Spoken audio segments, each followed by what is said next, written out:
So WhatsApp families இன்றைக்கி நம்ம இன்றைக்கி எங்கே வந்திருக்கோன்னு பார்த்தீங்கன்னா ஒரு மண்டபத்தை தான் நம்ம பார்க்க வந்திருக்கோம். இங்கே ஒரு பல பேருடைய திருமணத்தை நடத்தி வச்ச ஒரு மண்டபம் இன்றைக்கி எந்த நிலைமையில் இருக்குன்னு சொல்லிட்டு பார்ப்போம். இது ரொம்பவும் பழமையான மண்டபம் இது. இங்கே பார்த்தீங்கன்னா நம்ம இங்கேருந்து விழுப்புரம் போகிற வழியில் மெயின் ரோட்லேயே பைபாஸ்லேயே பார்த்தீங்கன்னா நீலாம்பூண்டின்னு சொல்லிட்டு ஒரு ஏரியாவுக்கு முன்னாடியே தான் பைபாஸ்லேயே தான் இருக்குது. போய் பார்ப்போம் வாங்க. என்ன பாருங்கள், இதுதான் அந்த மண்டபத்தோட இப்போதைய நிலை. இங்கே வந்துட்டு பார்த்திங்கன்னா பல பேருடைய திருமணங்கள் நடந்திருக்கு. யோசிச்சு பாருங்களேன், அப்போ எந்த அளவுக்கு இதுவாக இருந்திருக்கும். ஆனால் இப்போது எந்த நிலைமையில் இருக்குது என்னன்னு சொல்லி பாருங்கள். ஒவ்வொரு தூண்லேயும் பாருங்கள், ஒவ்வொரு தூண்லேயும் ஒவ்வொரு சிற்பங்கள்ங்க பாருங்கள். இந்த சிற்பங்கள்லாம் பாருங்கள் எப்படி இருக்குது பாருங்களேன். இந்த ஒரு பெண்ணு நின்றுருக்காங்க, இன்னொருத்தர் வந்து அவங்க கால் இது பண்ணிகிட்டு இருக்க மாதிரி கீழே பார்க்குறீங்களா. இந்த அளவுக்கு ஒரு பழமையான இதுங்க. இங்கே பாருங்கள், இதெல்லாம் வந்துட்டு எப்படிங்க இது? இங்கே பாருங்கள், இதெல்லாம் வந்து ஒரு சிற்பத்தை அசிங்கப்படுத்துகிற மாதிரி இல்லைங்களா சொல்லுங்கள். மேலே பார்த்தீங்களா சிவலிங்கம்.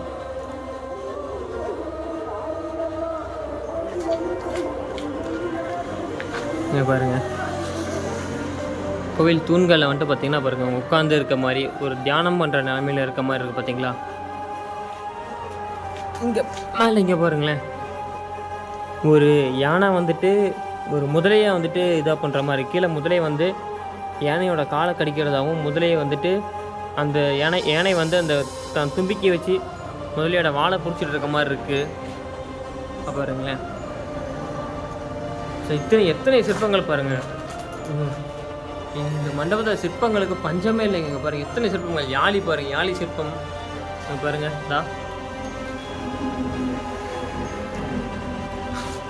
சிற்பங்களுக்கு பஞ்சமே இல்லைங்க இந்த மண்டபத்தில். ஆனால் இந்த மண்டபம் வந்து பார்த்திங்கன்னா இங்கே பல பேருடைய மதுப்பசிக்கு வந்து விருந்தாகிட்டு இருக்குங்க. இந்த இடம் வந்துட்டு பார்த்தீங்கன்னா பாருங்கள், கீழே காட்டுறேன் பாருங்கள். பார்த்தீங்களா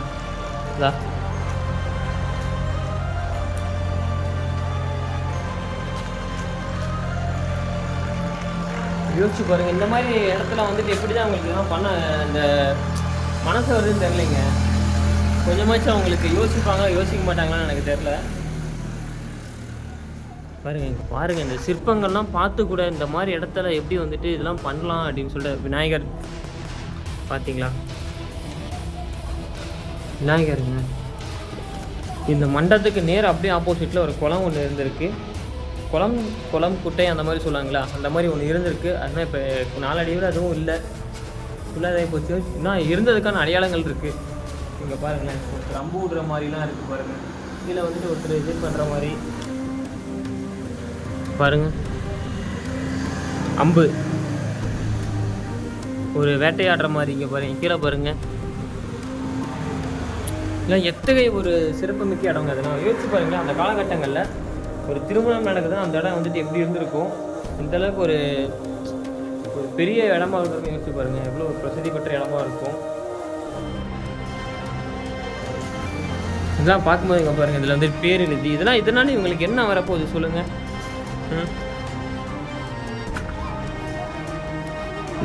இதெல்லாம் எதுக்கு சொல்லுங்கள். இதெல்லாம் வந்துட்டு அவங்க வீட்டு சுவர்களில் போய் எழுதலாம்ல.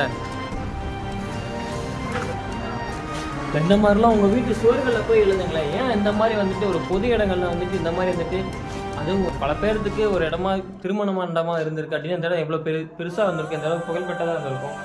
அந்த இடத்துல வந்துட்டு பார்த்தீங்கன்னா இந்த மாதிரி எழுதி வைக்கிறது தப்பு இல்லை. சரி, உங்கள் வீட்டில் போய் இந்த மாதிரி எழுதுனீங்கன்னா வந்துட்டு உங்களுக்கு இன்னும் நல்லா இருக்கும்ல.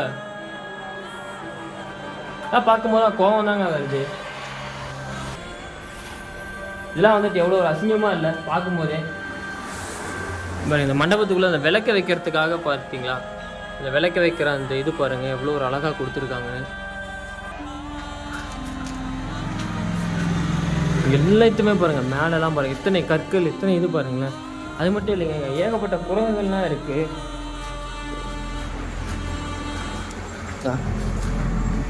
இதெல்லாம் வந்து இங்கே எழுத வேண்டிய வசனங்களே கிடையாதுங்க. இங்கே வந்துட்டு பாருங்களேன், இத்தகைய ஒரு சிறப்புமிக்க இடம். ஆனால் இப்போ எப்படி இருக்குது பாருங்கள்.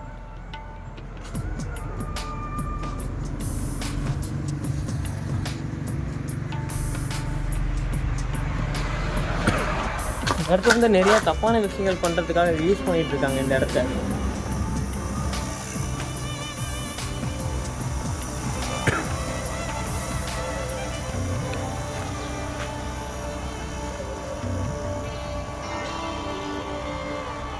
ரொம்ப இந்த இடத்துல இதெல்லாம் இந்த மாதிரிலாம் பார்க்கும்போது தாங்க ஒரு சில கோவங்களே வருது நம்மளுக்கு. யோசிச்சு பாருங்களேன், இந்த இடத்துல எவ்வளோ இதுவாக இருந்திருக்கும், எத்தனை பேர் கல்யாணம் ஆகிருக்கும். இந்த பாதையை கடந்து போகும்போது இந்த மாதிரி நிலைமையில் இருக்கும்போது இந்த மண்டபத்தில் திருமணமானவங்களோ எத்தனை பேர் இருந்திருப்பாங்க. அவங்களாம் அதை கடந்து போகும்போது அவங்க மனம் எவ்வளோ வேதனை போட்டிருக்கும்.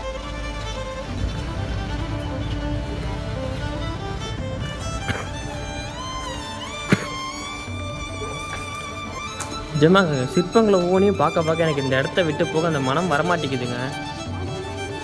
பாருங்கள், இந்த மாதிரி சிற்பங்களை வந்துட்டு உங்களால் முடிஞ்ச இப்போ வந்துட்டு யாராவது ஒருத்தர் இதில் பண்ணி காட்டுங்க. இந்த இடத்துல வந்துட்டு இப்படி குடிச்சிட்டு இது பண்ணிட்டு இருக்காங்க. இங்கே பார்த்தீங்களா, இந்த இடத்துல ஒரு மீன் சின்னம் இருக்குது. மீன் சின்னம் எத்தகைய பெரிய மீன் இது போட்டிருக்காங்க பாருங்கள்.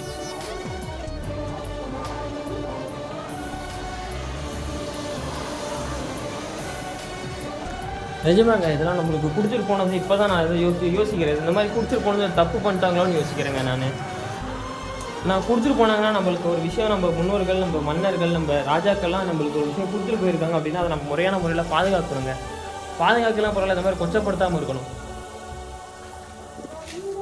அவங்க எவ்வளோ கஷ்டப்பட்டுருப்பாங்க இந்த இதெல்லாம் கட்டுறதுக்கு. இவ்வளோ எத்தனை பேர் உழைப்பு இருந்திருக்கும் பாருங்கள். சிற்பிகள் இருந்து அதை கட்டமைக்கிற அந்த வேலைப்பாடுகள், எத்தனை வேலையாட்கள் இருப்பாங்க. மன்னர்கள், இது மண்டபம் அமைக்கிறதுக்காக வேலைப்பாடுகள் செஞ்சவங்க எத்தனை பேர் இருந்திருப்பாங்க. அங்கே உழைப்பெல்லாம் கொச்சப்படுத்துகிற மாதிரி இல்லை இப்படி பண்ணுறதெல்லாம்.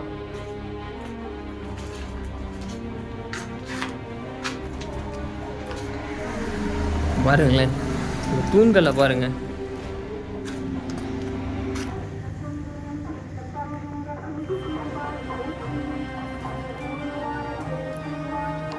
இது என்ன சிற்பம்னு சொல்லிட்டு எனக்கு தெரியல.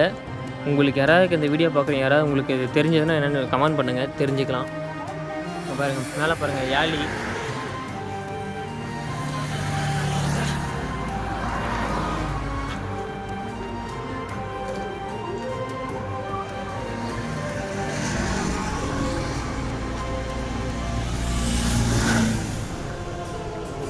இது பாருங்கள், ஒரு பெண் வந்துட்டு எப்படின்னா தன்னுடைய முடியை இது பண்ணிவிட்டு ஒரு நடனம் ஆடுற மாதிரி இருக்குது பார்த்தீங்களா. எவ்வளோ ஒரு அழகாக, எவ்வளோ சிற்பம் எல்லாம் பாருங்கள். கீழே பாருங்கள், மண்டபத்தினுடைய கீழே பாருங்கள்.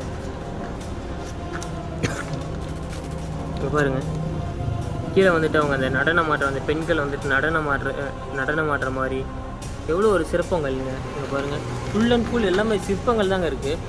இங்கே சிற்பத்துக்கு வந்து அப்படின்னா சிதறி கிடக்குங்க சிற்பங்கள்லாம் வந்துட்டு பார்த்தீங்கன்னா.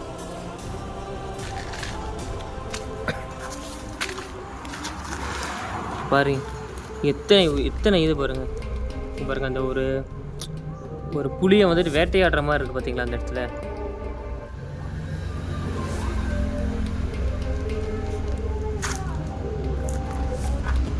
ஆனால் இத்தனை சிற்பங்கள் இருந்த ஒரு பயனும் இல்லைங்க இந்த இடத்துல. இல்லை, அவ்வளோ ஒரு மோசமான நிலைமையில் இருக்குது. அங்கே பாருங்கள்,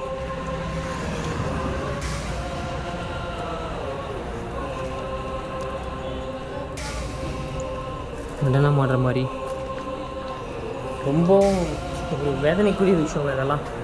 இன்னமும் எனக்கு அந்த ஒரு எப்படி சொல்கிறேன்னு தெரியாது. இந்த மாதிரிலாம் பாருங்கள், இந்த மன்னர்கள் அவங்களுக்கு கொடுத்துட்டு போனதை நம்ம வந்துட்டு ஒரு முறையான முறையில் பாதுகாக்கணும்.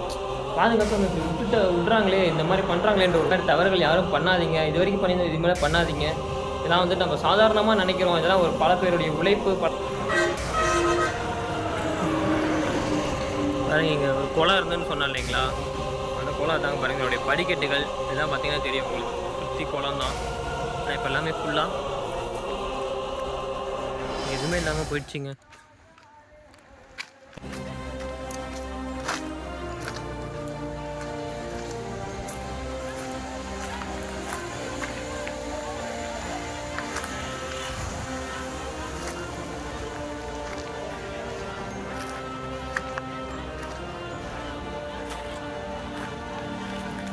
முடிஞ்ச வரைக்கும் இந்த காணொலியை வெளியே தெரியப்படுத்தி ஷேர் பண்ணுங்கள்.